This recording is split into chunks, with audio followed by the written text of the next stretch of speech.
Ayun, let's go. Isang araw na naman mga karif. Ang ganda ng panahon. Samahan nyo ako. Adventure tayo. Tara!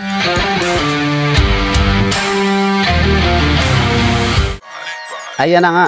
Napakaganda ng panahon. Sun is out. So, naisip ko, tara tuloy na natin yung nabitin nating lakad. Last time, no, punta tayong Quezon.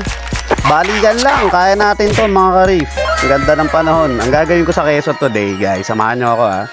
Bibili ko ng isda. Nakapangako kasi sa ate ko. Gusto niya kasi ng isda, ng seafoods. Asawa ko rin gusto. So bibili ko, naisip ko mura kasi rito. So tara, punta tayo Quezon. So, sa part na to, ang ganda talaga ito. Favorite part ko to ng nung kalsada papuntang kilometer 90. Ito yon, ang ganda. May tawag sila sa bundok na yan, nakalimutan ko lang. Pero kung dumadaan ito, sobrang ganda, solid. Woohoo! Tara, biyahe pa tayo. Ngayon, dire-diretso lang to. Actually, susundan nyo lang yung kalsada. Tapos enjoyin nyo na rin yung biyahe. Wala kang gagawin dito hindi mag-enjoy. Tanawin yung mga magagandang lugar, mga bihira sa Metro Manila, sa lugar natin. So ito, binabaybay ko. Parang may napansin ng pamilyar, nakasabay ko sa kalsada, guys. Check nyo kung sino to, makakilala nyo to. Pero feeling ko kilala nyo to. So yan, hindi naman pwede naman ako overtake. Tinabihan ko na. Eto, guys, sino to? I'm Batman. Ayun, I'm Batman daw. So, yun, Batman, mauna na ako sa'yo, ha. Napupuntahan pa ako, layo pa eh. So, yun, ang ganda pa ng panahon. Iniwan ko na si Batman doon. Marami sila, pero ang ganda-ganda ng biyahe. So, dito, alam ko na to eh. Malapit na ako sa arko ng Infanta, hindi ko lang nakunan. Pero ito, malapit na to.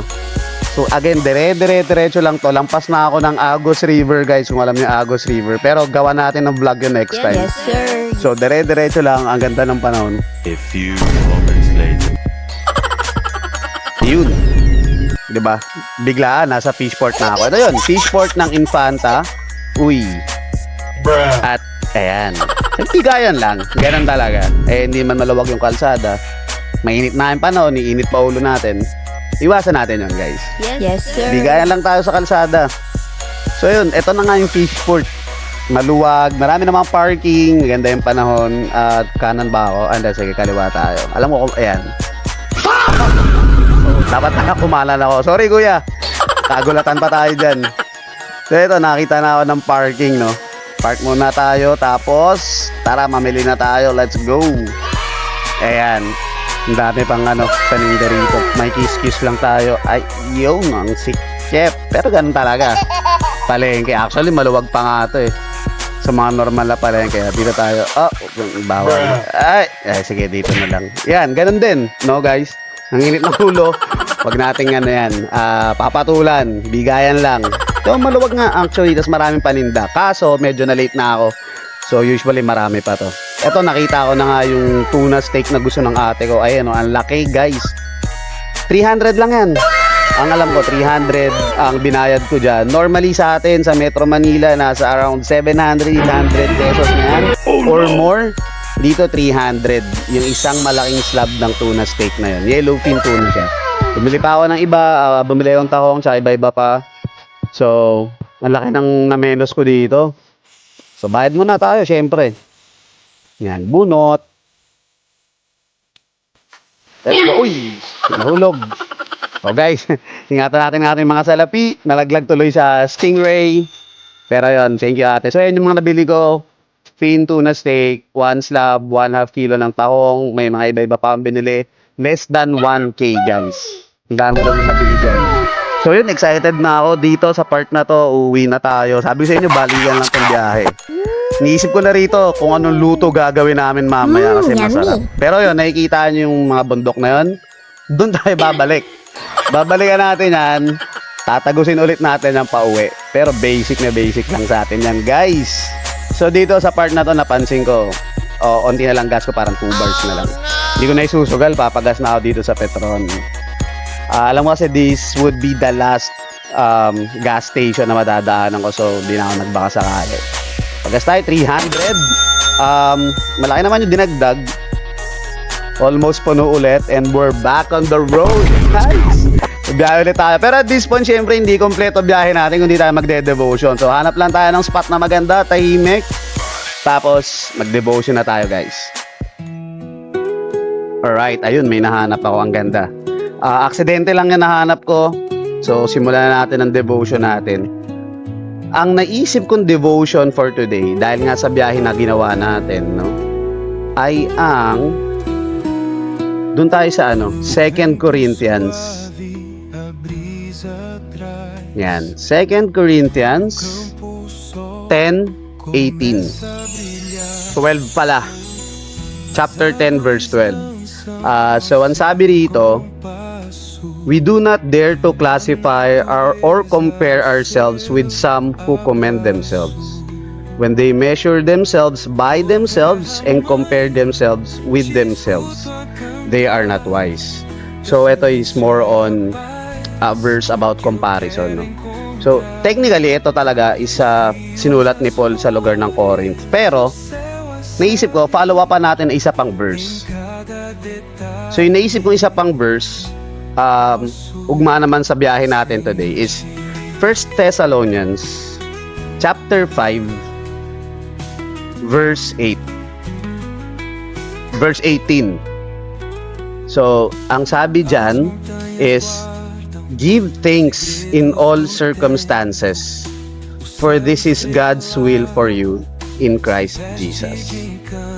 So ayun, ang ganda.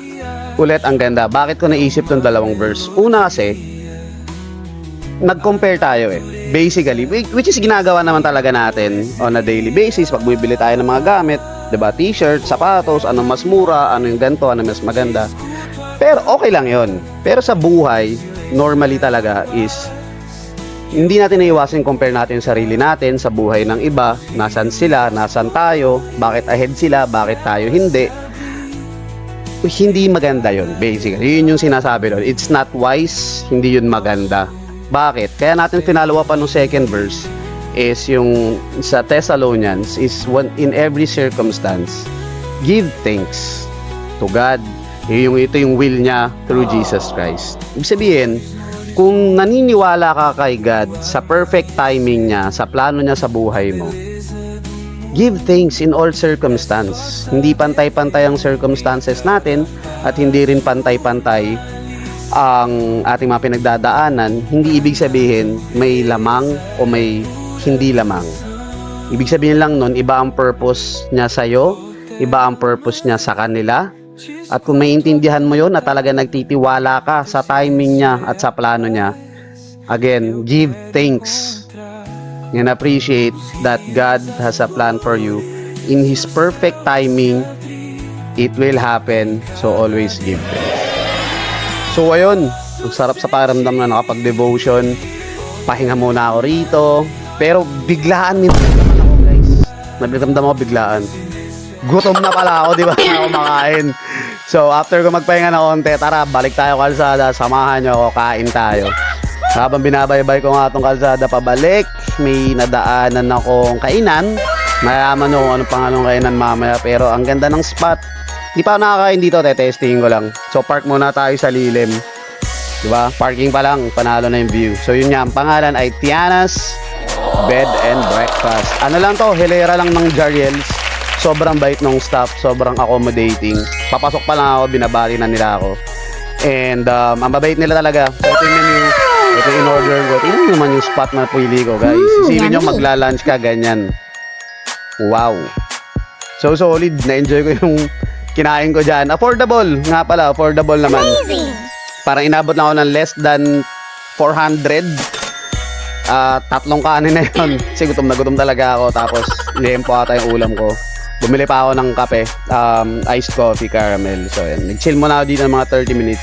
Tapos biyahe ulit. So, yun guys, no? Salamat sa pagsama. Sobrang thankful ako sa inyo. So, again, ang lesson natin is do not compare. That's not wise. And in all circumstances, be thankful and be grateful. And for us, mga karif, alam niyo na to. On to the next. Let's go!